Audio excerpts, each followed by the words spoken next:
আজকে আমি আপনাদের দেখাবো যে আমি আমার এই ফ্রিজটাকে কিভাবে ক্লিন করি এবং কিভাবে আমি এটাকে অর্গানাইজ করে রেখেছি। আসুন শুরু করি। ফ্রিজটা ক্লিন করার সময় সবার প্রথমে প্লাগটা খুলে রাখলাম।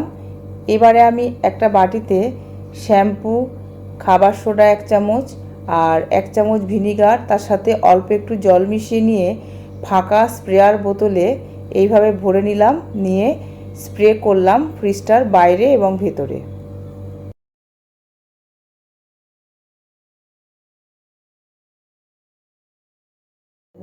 তারপরে একটা নরম রুমাল দিয়ে এইভাবে ভালো করে মুছে নিলাম।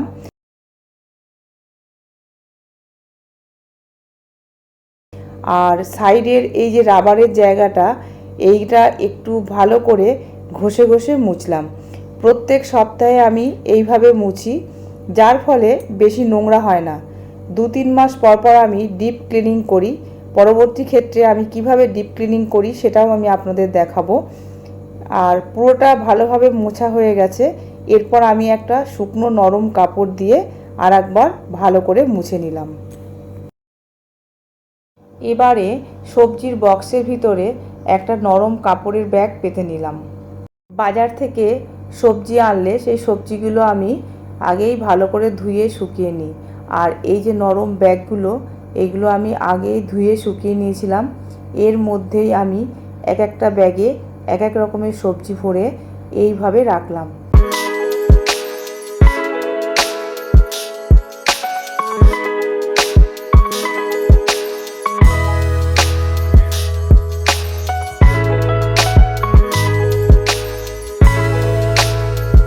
আর এই যে বক্সগুলো দেখছেন, এগুলো আমি অনলাইনে এনেছি, আপনাদের লিংক দিয়ে দেব।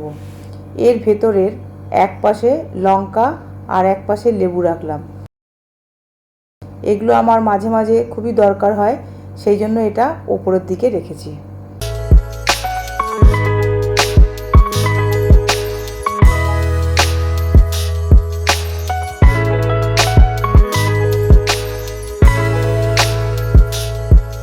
এই লম্বা বক্সগুলোর এক একটা খোপে এক এক রকমের সবজি রাখলাম।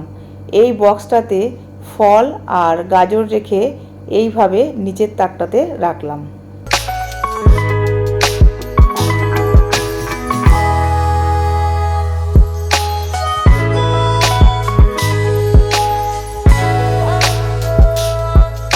ডোরের ওপরের তাকে ডিম আর নানা রকমের ড্রাই ফ্রুটস রেখেছি।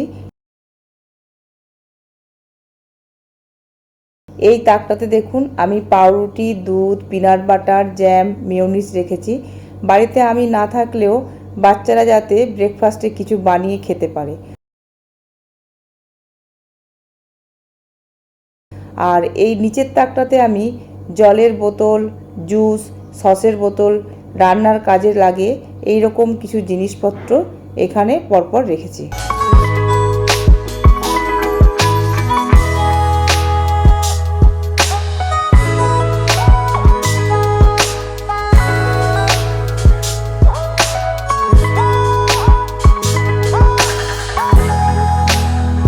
ফ্রিজের ভিতরে যাতে ব্যাড স্মেল না হয় তার জন্য এই লেবুটা আমি অর্ধেক করে কেটে এখানে অর্ধেকটা রাখলাম।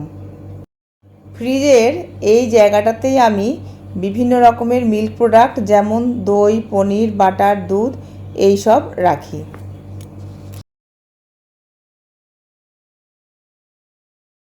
ফ্রিজের মাঝের তাকটাতে আমি বিভিন্ন রকমের যে খাবারগুলো রয়ে যায় সেইগুলো আমি ঢাকা দিয়ে এইভাবে রাখি।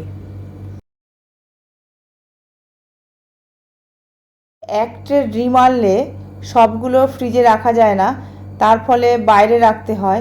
এই গরমে বেশি দিন বাইরে থাকলে ডিমগুলো নষ্ট হয়ে যেতে পারে, তাই এই ডিম রাখার বক্সটাতে আমি বাকি ডিমগুলো ভরে এখানে রাখলাম। এই বক্সটা খুব শক্ত, এটার উপরে আমি এইগুলো রাখলাম। এই কোণাটাতে একটা কাঁচের পাত্রে খানিকটা খাবার সোডা রাখলাম। খাবার সোডাটা রাখলে পরে ফ্রিজের মধ্যে কোনো রকম গন্ধ হয় না। এই শাকটা কাগজে মুড়ে রাখলাম। এইভাবে রাখলে অনেক দিন ভালো থাকবে। আপনারা এই ধনে পাতা, পুদিনা পাতা, লঙ্কা এসব জিনিস যদি কাগজে মুড়ে এইভাবে রাখেন তাহলে দেখবেন অনেক দিন পর্যন্ত সেটা বেশ টাটকা থাকবে।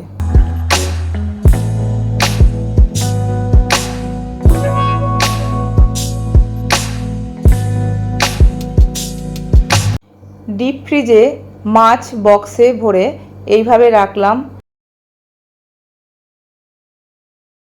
আইসক্রিম বক্সটা এইখানে রাখলাম। আমি আদা নারকেল পেস্ট করে বরফ ট্রেতে রেখে এইভাবে বের করে নিয়ে বাটিতে রেখে দিয়েছি।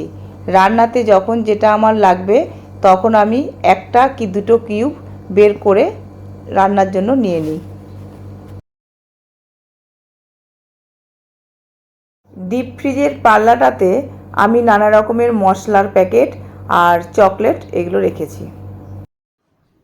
ফ্রিজ ভালো রাখার ইম্পর্টেন্ট কয়েকটা টিপস আমি বলবো।